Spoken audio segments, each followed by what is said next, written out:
Բարև ձեզ, դուք դիտում եք հիվանդության պատմություն պոդքասթը։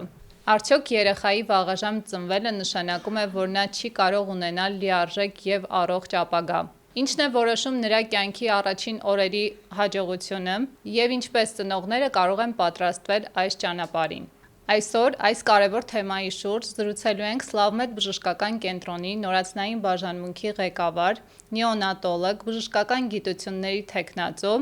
Հովհաննես Սասունիկի Ղազարյանի հետ։ Բարև ձեզ, դոկտոր։ Հազար բարի Մերի ջան։ Շատ ուրախ եմ ձեզ տեսնել մեր տաղավարում, շնորհակալություն հյուրընկալվելու համար։ Նմանապես։ Որքան տարածված է վաղաժամ ծննդաբերությունը Հայաստանում և արտասահմաններում, ինչպիսի վիճակագրական տվյալներ ունենք։ Շատ բարի։ Մեր երկիրը այդքան էլ աչքի չի ընկնում վաղաժամ ծննդաբերությունների մասնաբաժնով, մոտավորապես 5-6, առավելագույնը 7% երեխաներն են ծնվում Հայաստանի Հանրապետությունում վաղաժամ։ Կան երկրներ, օրինակ Հնդկաստանը, որտեղ կրկնակի ավելի շատ են վաղաժամ ծննդաբերությունների մասնաբաժինը, որը առաջի հերթին իհարկե պայմանավորված է սոցիալական պայմաններով։ Մեր երկիրը ոչ առաջատար, ոչ էլ շատ ավելի քիչ վաղաժամ ծննդաբերություն ունեցող երկրների շարքում է գտնվում, այդ ռեյտինգի մեջ մենք մոտավորապես միջին հորիզոնականներում ենք գտնվում։ Վաղաժամ ծննդաբերության ժամկետը որ ժամկետն է համարվում։ Այսօրվա առողջապահության համաշխարհային կազմակերպության հազարականներով վաղաժամ է համարվում այն ծննդաբերությունը, որը տեղի ունեցել 36 շաբաթ և ցածր գեստացիոն տարիքում։ Այսինքն, եթե 37 շաբաթական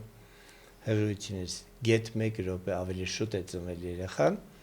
ապա նման երեխաները կհամարվեն վաղաժամ ծնված կամ անհաստ նորածիններ։ Ըստ էության այդ երեխաները միատարր չեն, համասեռ չեն, նրանք տարբերվում են ըստ իրենց գեստացիոն տարիքի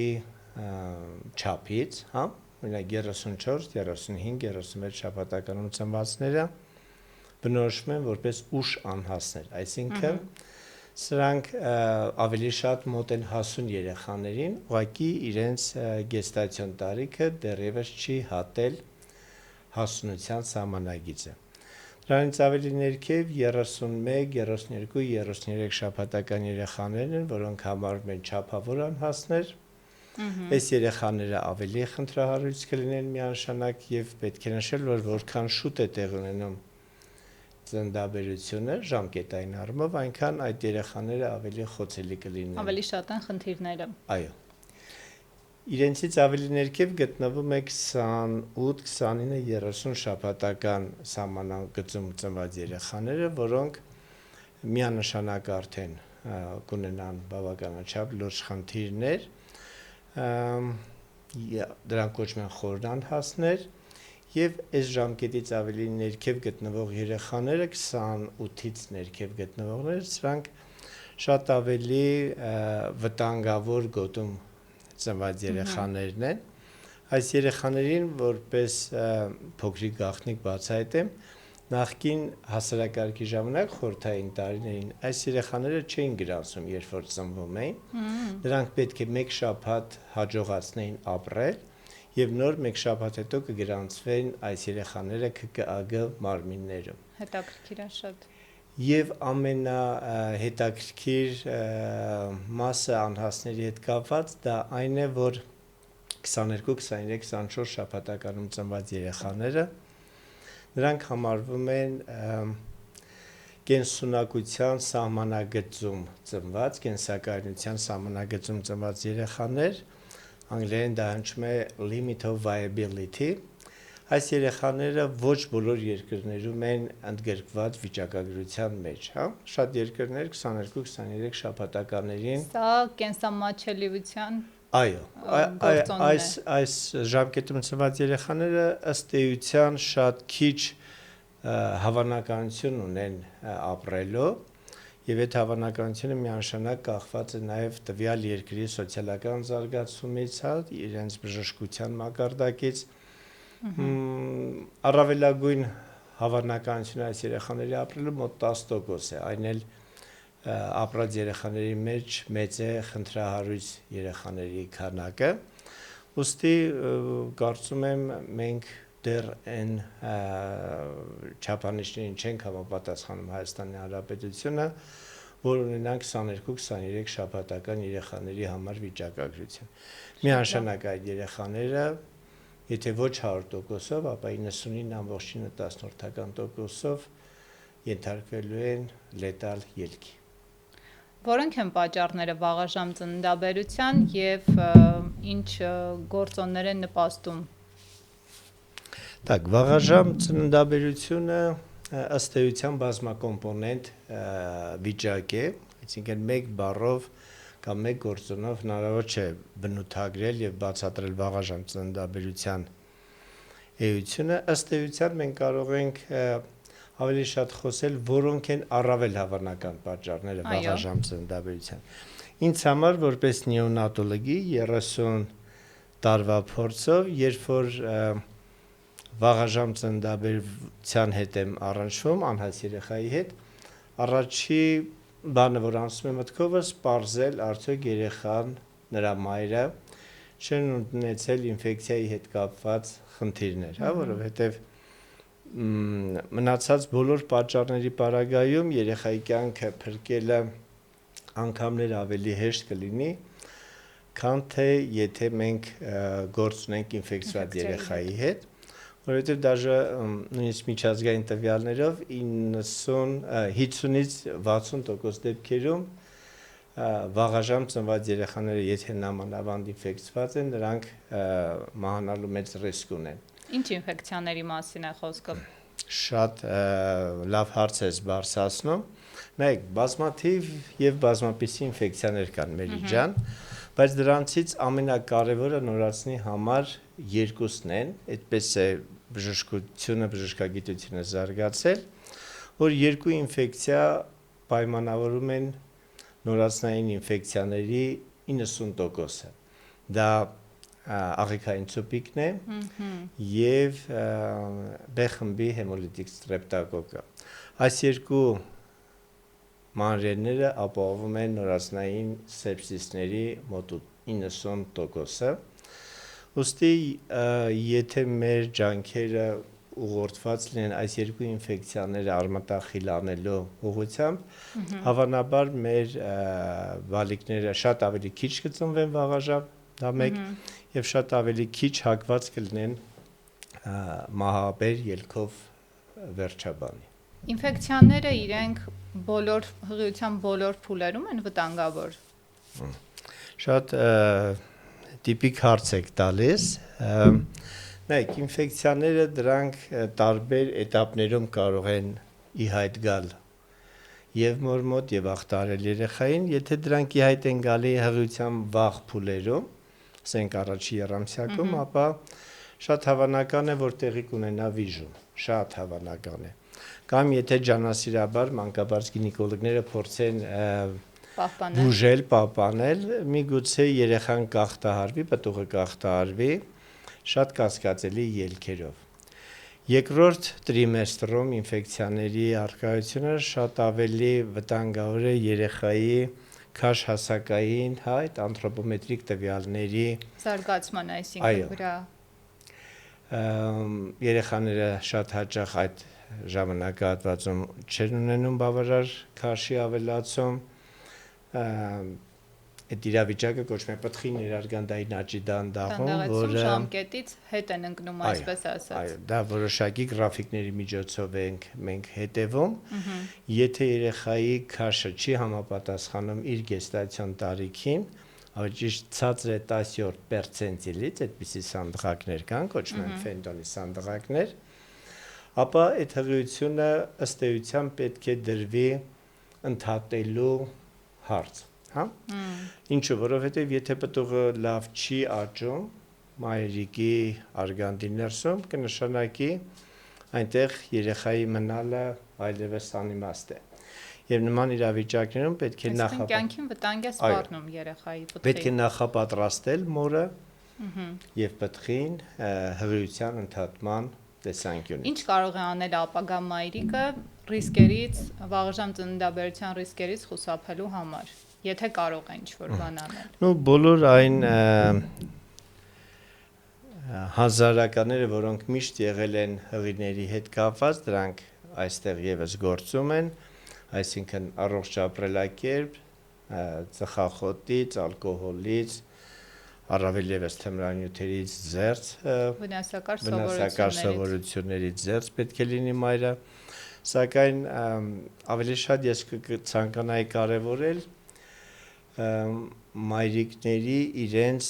առողջությանը, հատկապես ռեպրոդուկտիվ առողջությանը հետևելու միտումներին, մայրիկը նախ պետք է համոզված լինի, որ իր մոտ չկան այնպիսի վտանգավոր ինֆեկցիաներ, որոնք ես նշեցի, իսկ այդ ինֆեկցիաները լինում են կամ միզասեռական համակարգում, հիմնականում միզուղիների ինֆեկցիաների արդյունքում է զարգանում նույն աղիքային ցուպիկը, ստրեպտոկոկը ավելի շատ հեշտոցի միկրոֆլորայի մեջ է հայտնաբերվում, այս ինֆեկցիաները կան նաև այլ առավել տարածված ինֆեկցիաներ, տոքսոպլազմա, ցիտոմեգալովիրուս, հերպես, դրանք ըստ էության բավականաչափ վտանգավոր ինֆեկցիաներ են, որոնց վտանգը ել ավելի է մեծանում, եթե մայրը առաջի անգամ հենց այդ հղիության ժամանակ է առնչվում տվյալ ինֆեկցիայի հետ։ Եթե ինքը այդ ինֆեկցիան ունեցել է, բուժվել է քրոնիկ, այսինքն ունի արդեն հակամարմիններ, այո, այդ դեպքում մի քիչ այլ ընթացք է ունենում ինֆեկցիան, բայց եթե մայրը դրանք կոչվում են թորջ ինֆեկցիաներ, հա, եթե թորջ ինֆեկցիաների հետ շփումը տեղի ունեցել հենց տվյալ հղիության ժամանակ, ապա բավականաչափ լուրջ իրավիճակ կարող է ստեղծվել երեխայի առողջության հետ կապված։ Հովհաննես Սասունիկիչ, երբ որ իմանում եք, որ պետք է պատրաստվեք վաղաժամ ծննդաբերություն ընդունել, այստեղ կարևոր է նաև մանկաբարձների հետ համագործակցությունը, ինչպես է տեղի ունենում եւ ինչ կարևորություն ունի երեխայի կյանքի համար, մանկաբարձ եւ նեոնատոլոգ համագործակցությունը։ Հոյակապ հարց ես տալիս, Մերի ջան, շնորհակալություն հենց այդ հարցի համար։ Նայեք, մենք մեկ գործի ենք լծված, մենք եւ մանկաբարձ գինեկոլոգները։ Մանկաբարձ գինեկոլոգները սիրում են ասել, որ իրենք պատասխանատու են երկու մարդու կյանքի համար, հա, դա մայրիկն է եւ երեխան։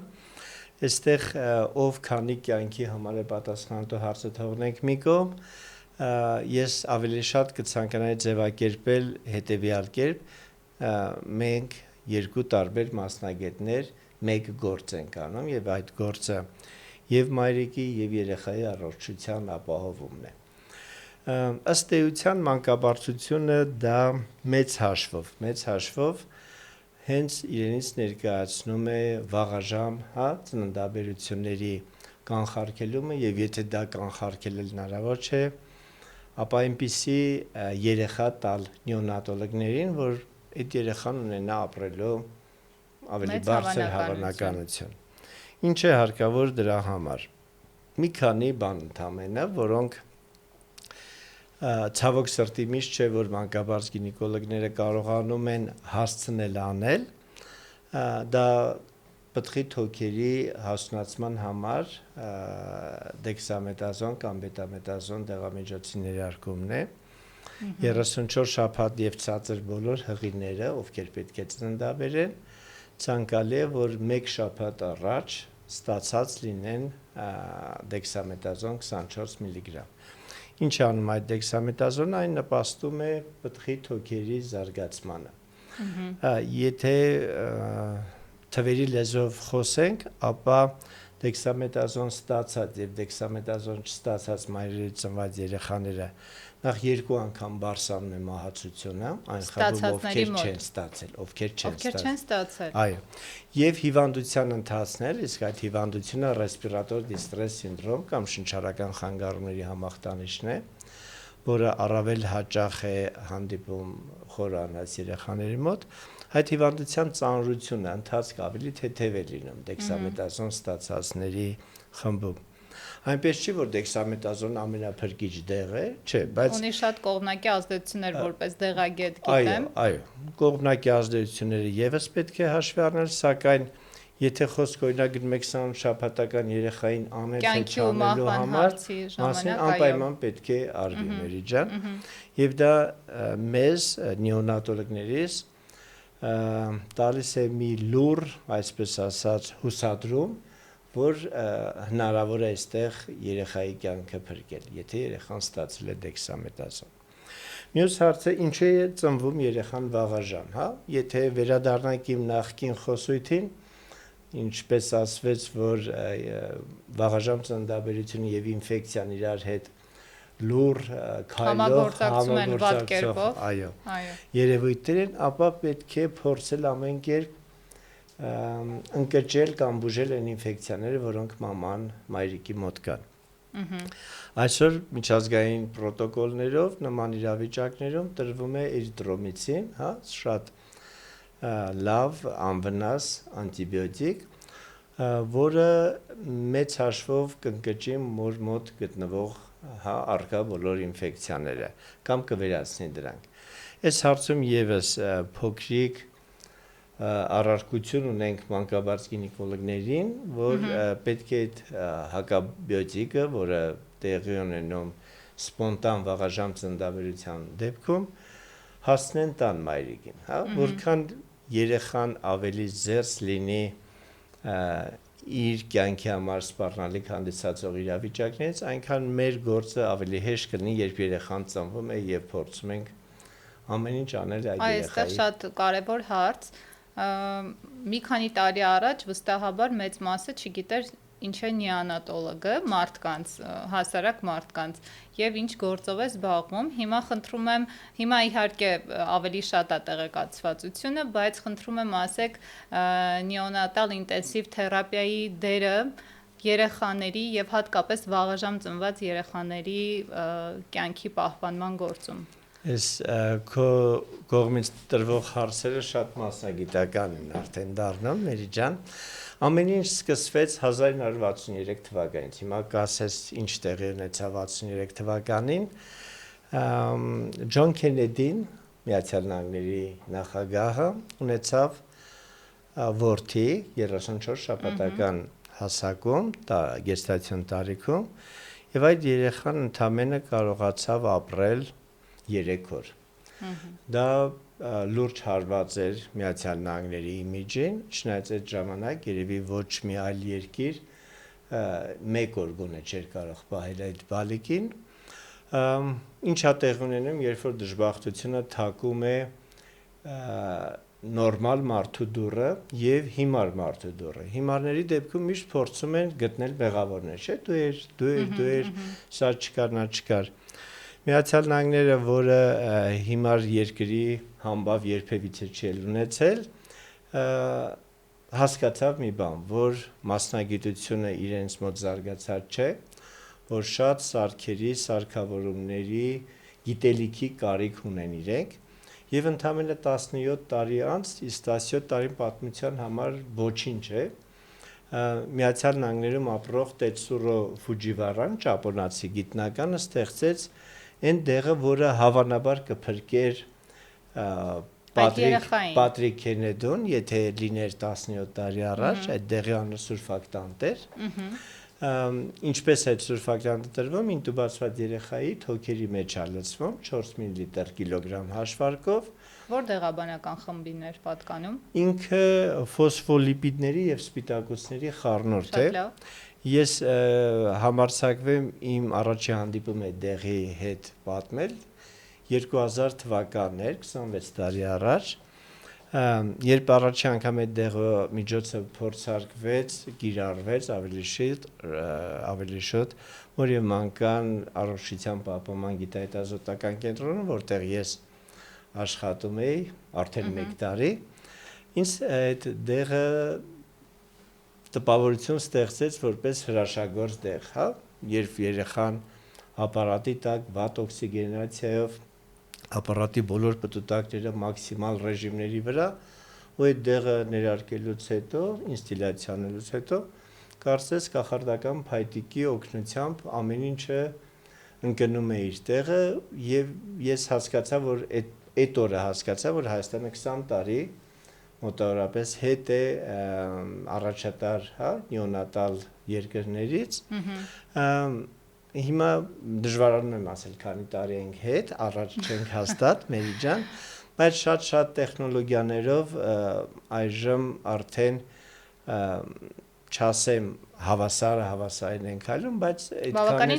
այդքան էլ հեռու չենք, հա, Միացյալ Նահանգներից։ Ինչ վերաբերվում է նեոնատոլոգ մասնագիտությանը, ինքը բավականին նոր մասնագիտություն է աշխարհում, ու սկսած է 70-80-ական թվականներից Միացյալ Նահանգներում սկսվեցին առաջին նեոնատոլոգները թողարկվել, դա հատուկ արդինատուրա, ռեզիդենտուրա անցած մարդիկ են։ Հայաստանում process-ը շատ ավելի ուշ մուտք գործեց, ես կարող եմ ասել, որ երրորդ կամ չորրորդ նեոնատոլոգն եմ Հայաստանի, փաստաթղթով նեոնատոլոգներ միշտ ենք ունեցել, իրանց մի մասը փայլուն նեոնատոլոգներ են, բայց որ ասում եմ փաստաթղթով նեոնատոլոգ 96 թվականին ընդունվեցի արդինատուրա, այն ժամանակ նույնիսկ նեոնատոլոգիայի ամբիոն չկար։ Ես մանկաբուժական ամբիոնում դառնում էի նեոնատոլոգ եւ չգիտեի ումից պետք է սովորեմ իմ գիտելիքները։ Փառք ու պատիվ եմ բոլոր մարդկանց, ովքեր օգնեցին, աջակցեցին, սովորացեցին ինձ, բայց այստեղ էլ մի զավեշտալի պատմություն կփորձեմ պատմել։ 96 կամ 7 թվականներ իմ ձեռքս ընկավ մի անգլերեն գիրք, չեմ զլանա նույնիսկ հեղինակ են ասել, Գոմելա հեղինակով նեոնատոլոգիայի գիրքը, այո։ Սկսեցի կարդալ այդ գիրքը, մինչև այդ ես նույնիսկ չէի հասկանում, ես ինչ մասնագիտություն եմ ընտրել, ինչն է իմ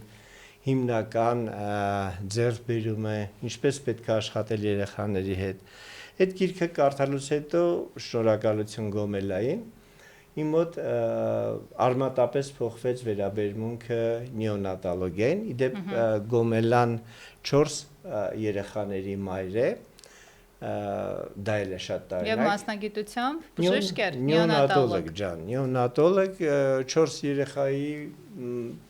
ինչպես է ասել այդ կինը, եւ մեծացնել եւ գրել այդքան հոյակավ գիրք, իսկապես զարմանալու է։ Հիմա նեոնատոլոգները միանշանակ դա այն մասնագետներն են, ովքեր գնում են իրենց, այսպես ասած, ճակատագրի հետևից, որովհետև հնարավոր չէ նեոնատոլոգ դառնալ չսիրելով այդ մասնագիտությունը, հա։ Շատ մասնագիտություններ, որոնք բրենդային են, որոնք պահանջված են, հա, մարդիկ գնում են դրանց հետևից, մանկաբարձ գինեկոլոգ, կարդիոխիրուրգ, նեյրոխիրուրգ եւ այլն։ Հետո ճանապարհի կեսից հասկանում են, որ դա իրենցը չէ։ Կամ սիրով չեն անում իրենց աշխատանքը, ինչը միշտ խանգարում է աշխատանքի մեջ։ Իսկ նեոնատոլոգները սովորաբար դրանք են մարդիկ են, ովքեր գիտակցված ընտրում են այդ մասնագիտությունը եւ շատ քիչ մարդիկ եմ ես ճանաչում, որ ունեն այդ մասնագիտությունը եւ չեն աշխատում։ Հատուկ են կարող է։ Շատ լավ։ Շատ հետաքրքիր է ձեզ լսելը ու կարելի է երկար խոսել։ Հիմա եւս մի կարևոր հարց եմ ուզում տալ, կապված կրծքով կերակրման հետ, որը էլի արդիական խնդիր է, մի մասը ուզում է, մի մասը չի ուզում, մայրիկների ինչ դեր ունի կրծքով կերակրումը վաղաժամ ծնված երեխայի կյանքում եւ նաեւ էլի առհասարակ երեխաների համար։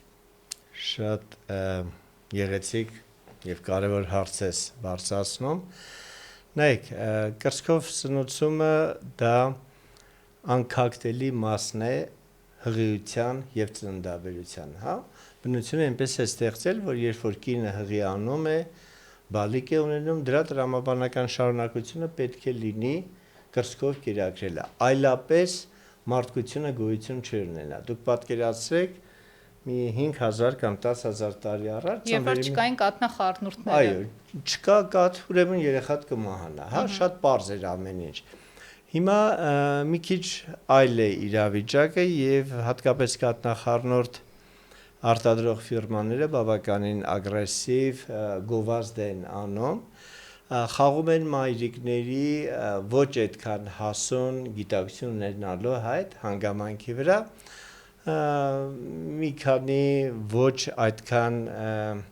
ճիշտ ասույթներ են շրջանառության մեջ դնում, ասենք կրծքով կերակրելը ազդում է կնոջ մարմնակառուցվածքի վրա, կրծքերի ձևի վրա։ Դե դա առանց կերակրելու էլ կարող է փոփոխվել։ Միանշանակ ջան, եւ շատ կանայք, ովքեր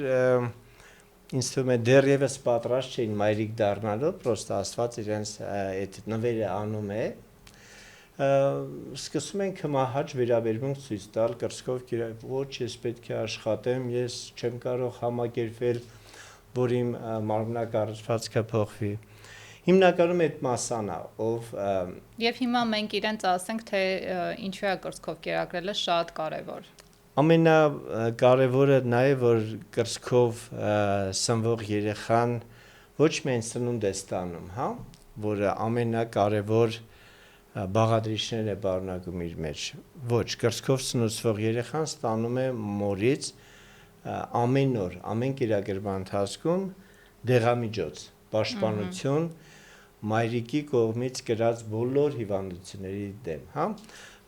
Մարդը այնպես է ստեղծված, որ երբ որ ինչ-որ հիվանդությամբ մայրիկը հիվանդանում է, սկսած 1 օրականից մինչև 25, 30 կամ 35 տարեկան,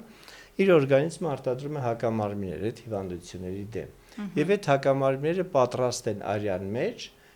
անցնելու կաթ, դեպի կաթ։ Այո, կաթի միջոցով բալիկին։ Մայրիկը այլևս չի վախենում, որ իր բալիկը կհիվանդանա կամ շատ ծանր կհիվանդանա, եւ եթե մենք վերցնենք մահացությունը նորածնային կամ կրծքի հասակի երեխաների, միանշանակ մահանում են շատ ավելի շատ են երեխաները, ովքեր չեն սնվել մայրական կաթով։ Այո։ Իսկ եթե ամեն դեպքում կա խնդիր երեխան ունի առողջական խնդիրներ կամ մայրիկը ծննդաբերությունից հետո ունի առողջական խնդիրներ ու չի կարողանում կերակրել, ինչ եք խորհուրդ տալիս իրենց։ Միանշանակ այդպիսի իրավիճակներ կարող են լինել, հա, ես հեռու եմ այն մտքից, որ բոլորը 100%-ը պետք է կերակրեն կրծքով, ոչ։ Կան մայրեր, ովքեր հնարավորություն չունեն, իրենց հոգեբանական կարգավիճակը թույլ չի տալի դա անել, իրենց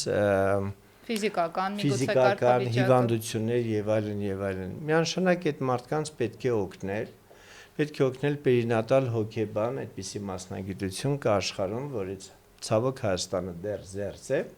Այդ մարդիկ աշխատում են մայրիկների հետ, փորձում են դուրս բերել նրանց այդ դեպրեսիվ վիճակից, հուսադրող բաներ են ասում, եւ եթե մայրիկը իսկապես շատ է ուզում կերակրել կրծքով, ապա 100% դեպքերում ինքը կկերակրի կրծքով։ Այո, կստացվի միանշանակ։ Չի ստացվում միայն մի դեպքում, երբ մայրը չունի օրինակ կրծքագեղձ։ Այդպիսի իրավիճակ էլ 1 միլիոնից 1 մարդու մոտ է լինում, հա։ Եթե կաթի հետ կապված, կրծքով սնուցման հետ կապված խնդիր կա, ապա այդ խնդիրը առաջերտին կա մայրիկի մոտ, մայրիկի գլխուղեղում եւ պետք է հասկանալ ուղղակի այդ մարդը ինչն է պատճառը իսկապես ցանկանում է, եթե ցանկանում է, ուրեմն օգնություն բարագայում ամեն ինչ կընկնի իր տեղը։ Մեր հետաքրքիր զրույցը եզրափակելով այսպիսի հարց, արդյոք վաղաժամ ծնված երեխայի մոտ հետագա կյանքում հնարավոր են առողջական խնդիրներ։ Դու այսօր իսկապես զարմացեցիր քո հարցերով, կարծես թե նեոնատոլոգիայի քննություն հավելած լինեմ։ Ցավոք սրտի, այո, ցավոք սրտի երեխաները, ովքեր ծնվում են վաղաժամ, հատկապես այն երեխաները, ովքեր խորն անհասեն, հա, էլ չեմ ասում սահմանագծում, կենսունակության սահմանագծում ծնվածները, այս խմբի երեխաների մոտ միանշանակ շատ բարձր է եւ մահացության ռիսկը եւ նաեւ ռիսկը մի քանի այլ բավականին ծանր հիվանդությունների, որոնցից օրինակ կնշեի անհասության ռետինոպաթիան, դա մի հիվանդություն է, երբ որ նորածնի մոտ ախտահարվում է ցանցերին եւ նման երեխաները հետագայում լինում են կույր։ Բարեբախտաբար մեր երկիրը հասկացել է այդ խնդրի կարևորությունը եւ ծրագիր է գործում մալային կենտրոնից գալիս են ակնաբուժներ, օֆթալմոլոգներ, բոլոր խոր անհաց երեխաների աչքերը օֆթալմոսկոպով նայում են Եվ եթե այնտեղ խնդիր կա, ապա այդ խնդիրը բավականին վաղ ստադիաներում փորձում են հանգուցալուծել։ Միշտ չէ, որ դա 100%-ով հաջողվում է, բայց գոնե պահպանել մասնակի տեսողություն երեխայի կստացվի։ Իդեպ էս հիվանդության հետ կապված մի Էլիզավեշտալի միտք եկավ մոտս 50-ական թվականներին շատ էին կույր երեխաները հատկապես անհաս եւ չէին հասկանում ինչն է պատճառը։ Մի հանգամանք էր բժիշկների ուշադրությունը հրավիրում, որ այդ երեխաները կյուվեզի մեջ են լինում եւ այդ կուրության պատճառը կոչվեց կյուվեզային հիվանդություն, հա։ Երկար ժամանակ բժշկությունը մոլորության մեջ էր, որ կյուվեզը կարող է առաջացնել կուրություն, հետո հասկացան, որ պատճառը ոչ թե կյուվեզն է, այլ չվերահսկվող թթվածնի տալու հանգամանքը, այո, այդ ժամանակ պուլսօքսիմետրեր դեռ չկային, երեխաները թթվածինը ստանում էին ըստ բժշկի երեխայի մաշկային ծածկույթների գույնը գնահատելու աստիճանի, այսինքն անվերահսկելի թթվածին էր տրվում երեխաներին եւ միանշանակ այդ երեխաների մեջ լինում էին նաեւ կույրեր։ Հիմա Հայաստանում այդ խնդրը մեծամասամբ լուծված է, սակայն կան դեռ բավականին անելիքներ։ Ռետինոպաթիայից բացի կցանկանայի նշել մանկական ուղեղային կաթված կոչվող հիվանդությունը, մուկ հապավումով, այս հիվանդությունը այն երեխաներն են վտանգված, ովքեր ունեն գլխուղեղի հետ կապված ախտահարումներ, ներարգանդային փուլում արդեն։ Երբեմն նաև ներարգանդային փուլում, երբեմն ծնվելուց հետո, այս երեխաների խնդիրները սովորաբար կարող են նաև չբացահայտվել նորածնային շրջանում։ Ցավոք ծնողները եւ բժիշկները դրա մասին իմանում են 3, 4, 5 ամսական հասակում եւ նույնչափ ցավոք էլ պետք է նշել, որ նման երեխաներին արդեն փրկելու, ինչ-որ բան շտկելու հնարավորությունները շատ սահմանափակ են մնում։ Սա մեր մասնագիտության ամենացավոտ կողմերից մեկն է, Մերի ջան, որ մենք երբեմն չգիտենք ինչ երեխա է դա լինելու, հա։ Իհարկե, լավ նեոնատոլոգը, բավականաչափ փորձ ունեցող նեոնատոլոգը մոտ 80-90% կարող է երաշխավորել նման երեխաների լինել կամ չլինելը, սակայն ոչ միշտ է դա հաջողվում եւ երբեմն երեխաներ, ովքեր շատ ծանր վաղ նորածնային շրջան չեն ունեցել, այո, ունենում են ուղեղային կաթված, իսկ դա նշանակում է հաշմանդամություն։ Եվ եւս մեկ հիվանդություն, որը անհասներին շատ բնորոշ է, դա բրոնխաթոքային դիսպլազիան է, դա քրոնիկ հիվանդություն է անհասների, որի պատճառը երեխայի շատ շուտ ծնվելու հանգամանքն է մեկ, եւ նաեւ ապարատային շնչառության տակ ապարատային կոշտ ռեժիմների, հա, ապարատի տված վնասներն են, որի արդյունքում երեխայի թոքերը սկսում են ախտահարվել, վնասվել, հետո ապակիման փուլում այդ վնասված հատվածները շարակցական հյուսվածք են դառնում եւ ըստ էության երեխան կորցնում է իր գազափոխանակություն անելու ողջ հնարավորությունը, ողջ կարողությունը։ Նման երեխաները այո հետագայում եւս կունենան շնչառական խնդիրներով հաճախակի հիվանդանալու, տառապելու այդ հավանականությունը։ Շնորհակալություն շատ արժեքավոր եւ կարեւոր զրույցի համար, Հովհաննես Ծասունիկիչ։ Եթե ունեք հարցեր եւ առաջարկներ, խնդրում եմ գրեք մեկնաբանություններում, եթե հավանեցիք ոդքասթը, բաժանորդագրվեք, ստեղմեք հավանելու կոճակը եւ մնացեք մեզ հետ։ Առողջ եղեք։